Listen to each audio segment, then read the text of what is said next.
Diabetes is the fastest growing illness among children in the world. In fact, 1 out of 7 children will be diagnosed with diabetes this year alone.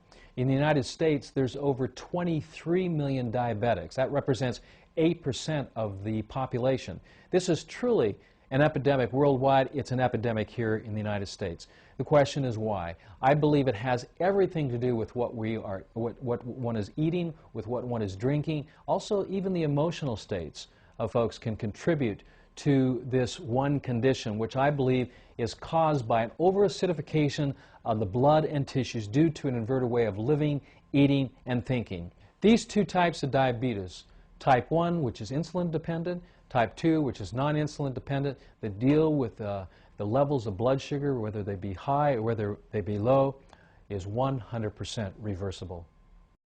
I first met the Romans last year. Sally Roman, the mother of Gabriel Roman and also Nathan Roman, she called me and said that her son was in the honeymoon stages of diabetes, that he was type 1 diabetic, and the prognosis from the doctor was not good, that there was no way to beat type 1 diabetes. In fact, no one has ever beaten type 1. Once your pancreas is not functioning properly, it's not producing the amount of insulin necessary, that you'll eventually end up injecting insulin in order to maintain blood glucose, and that the reversal of type 1 diabetes just has never happened. Well, she ended up calling me, and when she called me, I told her, well, that just isn't the case.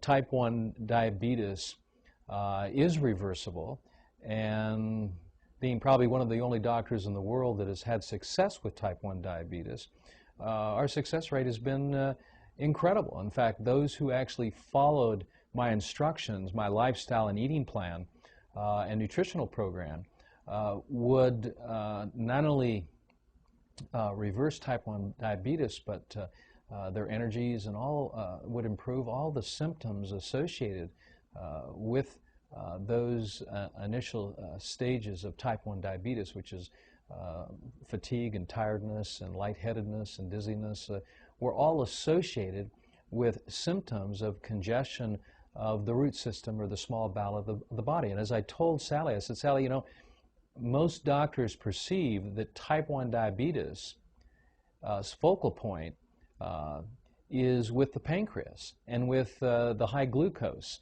or the high blood sugars or low blood sugars. And I said, this is just not the case, that the diabetes was actually a reflection of the health of the small bowel, and that if we could clear the bowel and bring health to that part of the body, that would bring stress off the pancreas.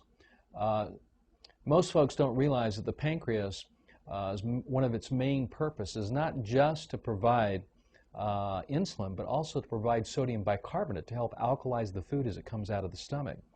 So if we could then develop an eating plan that Nathan could embrace, that he had a good chance of reversing this. When I saw Gabriel, you know, he had the typical outward appearances of a type 1 diabetic: underweight, he was tired, he was fatigued, and he just wanted his life back. He wanted more energy. He wanted to feel like other kids. He wanted to be able to go out and play with energy and vigor, and he just didn't have that. And he wanted to do whatever it took to reverse this condition. And I saw that not only in his eyes, but I also felt it in the words that he spoke to as well. And so I knew that he was going to be a great candidate. If anyone was going to beat this, Gabriel was going to beat it. And so we sat down and we talked about his condition.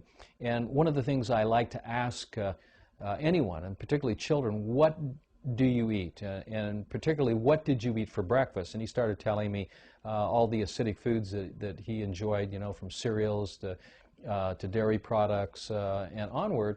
We talked about this, and I said to him, Gabriel, one of the things that's going to be the most challenging for you to help beat this condition of what I believed was overacidity.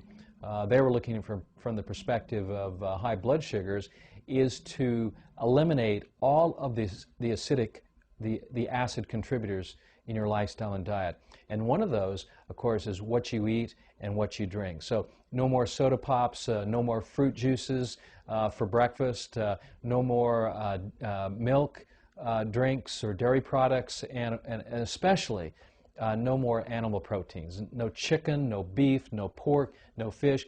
This diet, this eating plan focuses on building the blood, so everything has to move back to green foods and green drinks.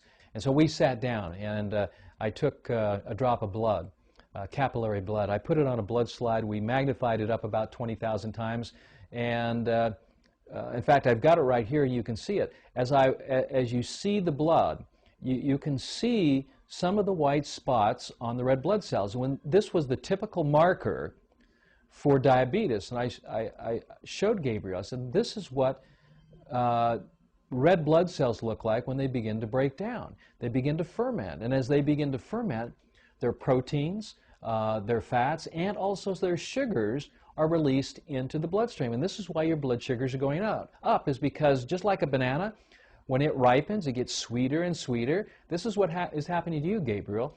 Your red blood cells are getting sweeter and sweeter and sweeter, and it's releasing blood sugars, and it's going up, and that's, of course, putting more demands on the pancreas.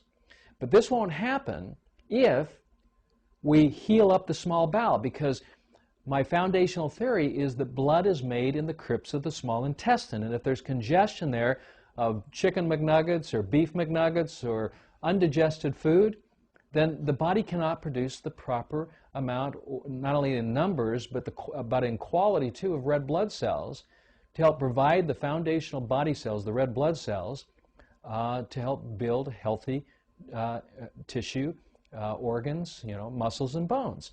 And so this was going to be the focus, and he embraced this immediately, and this was wonderful. And then I showed him, and as you can see right now on the screen, I showed him his dry blood, and I said, Gabriel, these are the patterns that you see in the dry blood. Look to the center. Do you see the dark center? That's undigested food, undigested animal protein. And you see the white areas inside the center?